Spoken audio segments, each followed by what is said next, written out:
తెలంగాణలో ఇప్పుడున్నటువంటి కాంగ్రెస్ ప్రభుత్వం నిరుద్యోగులకు ఒక శుభవార్త చెప్పింది. ఇప్పుడున్న యంగర్ జనరేషన్ కి మరి అది శుభవార్తనా లేకపోతే మరి వాళ్ళు ఏం చెప్తారు? అంటే సంతోషకరమైందా కాదా? మరి వాళ్ళకు లాభమా నష్టమా ఎలా ఉండబోతుంది రాబోయే రోజుల్లో అని చెప్పేసి తెలుసుకునే ప్రయత్నం చేద్దాం. మొత్తానికైతే ఉద్యోగ నియామకాల పెంపు 44 నుంచి 46 చేసింది ఇప్పుడున్నటువంటి ప్రభుత్వం. ఆల్రెడీ గత ప్రభుత్వం 2 ఏళ్లు పెంపు చేసింది. మళ్ళీ ఇప్పుడున్నటువంటి ప్రభుత్వం 44 నుంచి 46 తీసుకొచ్చింది. మరి దీనికి సంబంధించిన అంశం గురించి మనతో పాటు ఇక్కడ కొంతమంది స్టూడెంట్స్ ఉన్నారు. వారితో మాట్లాడి వాళ్ళు ఏం చెప్తారో తెలుసుకునే ప్రయత్నం చేద్దాం. హలో అండి, నమస్తే. నమస్తే. మీ పేరు? Myself Eshwar Dayanand Sagar from Telangana, Hyderabad. ఇప్పుడు ప్రభుత్వ ఉద్యోగాల వాయు పరిమితి పెంపు వల్ల యంగ్ కాంపిటీటర్స్ నష్టపోతారని అనుకుంటున్నారా? ఏం చెప్తారు?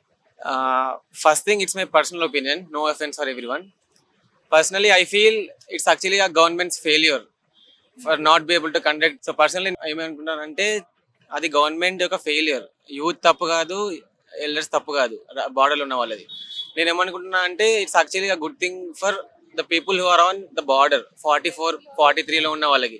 ఎందుకంటే ఫర్ ఎగ్జాంపుల్ ఇప్పుడు యూపీఎస్సీ లాగా టీఎస్పీఎస్సీ కూడా రెగ్యులర్గా కండక్ట్ చేస్తే ఈ ప్రాబ్లం వచ్చేది కాదు. అప్పుడు వాళ్ళ తప్పు అని చెప్పేసి వదిలిపెట్టచ్చు.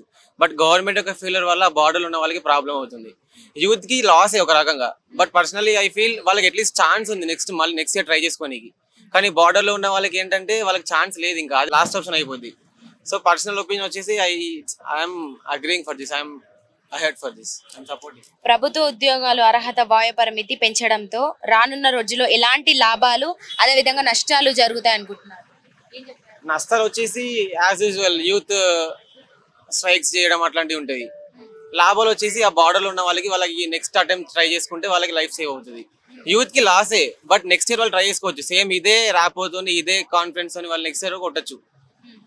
బట్ ఆ బార్డర్లో ఉన్న వాళ్ళకి అయితే నష్టమే కదా. అడ్వాంటేజెస్ ఉంటాయి, డిసడ్వాంటేజెస్ ఉంటాయి. అందరి గురించి ఆలోచించాలి కదా గవర్నమెంట్ ఎగ్జామ్స్ కాబట్టి. సో ఎవరి పర్సనల్ వాళ్ళ ఒపీనియన్ ఉంటుంది అంతే. ఈ ప్రభుత్వ ఉద్యోగాల అర్హత వాయు పరిమితి పెంపు రాజకీయ స్వలాభాల కోసం అంటారా లేకపోతే నిరుద్యోగ వృత్తిని తగ్గించడం కోసం అంటారా? నాకు పాలిటిక్స్ నుంచి దూరం ఉంటాను. So I don't say that it's politic thing and all. I feel it's really good thing for the people who are on borders so that at least they'll have one more chance to do.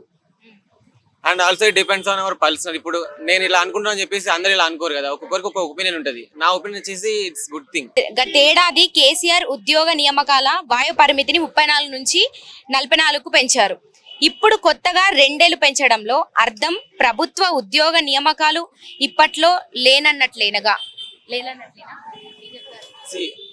Same thing, ఒక answer కి ఒక్కొక్కరికి ఒక్కొక్క opinion ఉంటుంది. మీరు నా opinion అడిగితే నేను as I am not into politics, I can't say it's political issues. I can say it's good thing they are helping the people who are on borders. So మన వాళ్ళ గురించి ఆలోచించారనే అనుకుంటాను. ఇప్పుడు ఒక గవర్నమెంట్ ఎగ్జామ్ కాబట్టి మనం అందరి గురించి ఆలోచించాలి, పర్సనల్గా ఆలోచించరాదు. ఇప్పుడున్నటువంటి ప్రభుత్వం అంటే గత ప్రభుత్వంతో పోల్చుకుంటే ఇప్పుడు కొత్త ప్రభుత్వం అంటే ఎట్లా చేస్తుందంటారా? ఇప్పుడు అంటే మంచిగానే పాలన మంచిగానే చేస్తుందంటారా? ఏం చెప్తారు? పాలన నాకు తెలియదు, ఇప్పుడు వచ్చి మాక్సిమం 2-3 months అవుతుంది అంతే. ముందు తెలుస్తుంది. ఈ 2-3 months లోనే కొన్ని కండక్ట్ చేస్తూనే ఉన్నారు. దీన్ని బట్టి మీరు ఏం చెప్తారు? నా పర్సనల్ ఒపీనియన్ వచ్చేసి వాళ్ళు బాగానే చేస్తున్నారు. ఎందుకంటే ఫస్ట్ థింగ్ వాళ్ళకి బిహైండ్ పీపుల్ అంటే అందరి నుంచి ప్రెజర్ ఉంది. ఎందుకంటే లాస్ట్ గవర్నమెంట్ ఫెయిల్ అయింది కాబట్టి. లాస్ట్ గవర్నమెంట్ ఒక స్టాండర్డ్ సెట్ చేసింది. సో వీళ్ళ స్టాండర్డ్స్ సెట్ చేస్తూ ఇంకా ఎక్కువ పోవాలి. సో వాళ్ళ లిమిట్స్ చూసుకుంటే వాళ్ళు బాగానే చేస్తున్నారు 2-3 months లో.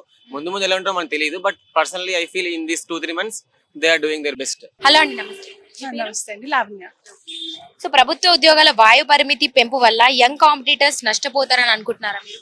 ఖచ్చితంగా కొంత మేరకు. ఎందుకంటే అన్ని కాంపిటేటివ్ ఎగ్జామ్స్ కి వాళ్ళకి ఏజ్ పెంచడం వల్ల మాలాంటి వాళ్ళకి వెంటనే ఆపర్చునిటీస్ రావు. బికాస్ ఆ ప్లేసెస్ వేకెంట్ అవ్వవు కదా.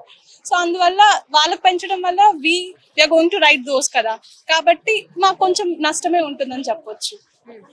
ప్రభుత్వ ఉద్యోగాల అర్హత వాయు పరిమితి పెంచడంలో రానున్న రోజుల్లో ఎలాంటి లాభాలు ఎలాంటి నష్టాలు జరగనున్నాయంటారు? ఏం చెప్తారు? అది కొంచెం అలా పెంచడం వల్ల వాళ్ళకి పొలిటికల్ సపోర్ట్ ఉంటుంది. వాళ్ళు చెప్పినట్లుగా లైక్ వాళ్ళు వెళ్ళొచ్చు.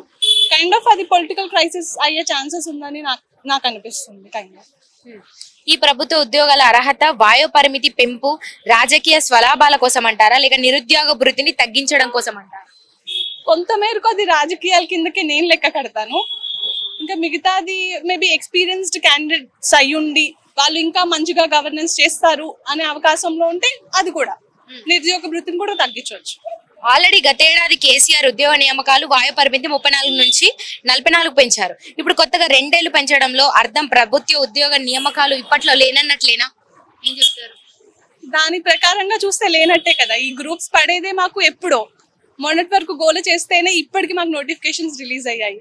సో ఇప్పుడు అది కూడా పెంచడం వల్ల ఇంకా మాకు కొంచెం డౌట్ఫుల్ గానే ఉంటుంది, ఎప్పుడు పడతాయా ఎప్పుడు పడవా అని చెప్పి. మీరు ఫైనల్ గా ప్రభుత్వానికి ఏం చెప్పదలుచుకున్నారు?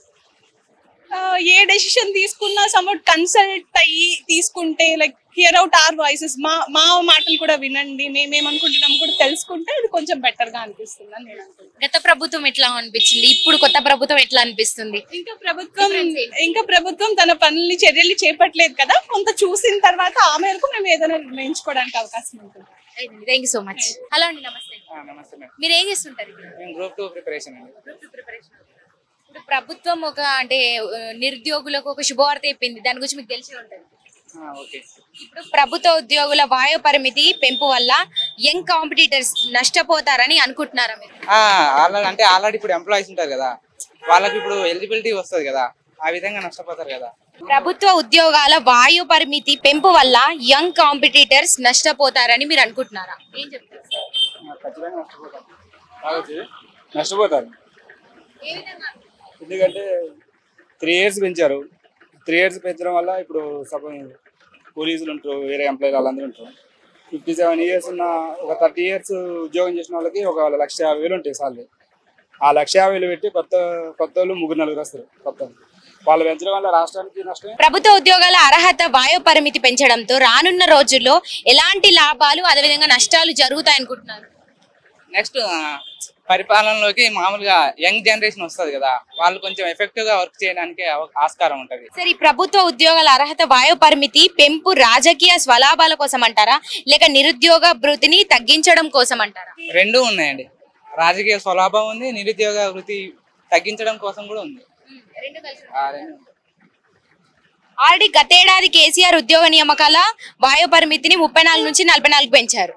మరి ఇప్పుడేమో కొత్తగా 2 ఏళ్లు పెంచడంతో అర్థం అంటే ప్రభుత్వ ఉద్యోగ నియామకాలు ఇప్పట్లో లేనన్నట్లేనా?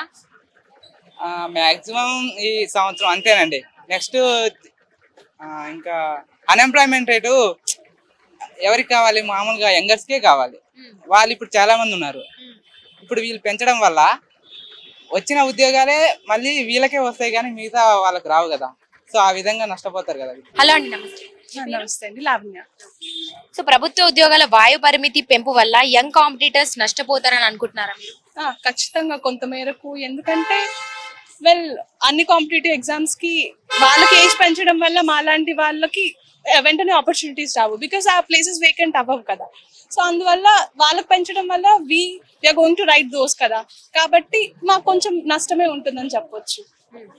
ప్రభుత్వ ఉద్యోగాల అర్హత వాయు పరిమితి పెంచడంలో రానున్న రోజుల్లో ఎలాంటి లాభాలు ఎలాంటి నష్టాలు జరగనున్నాయంటారు? ఏం చెప్తారు?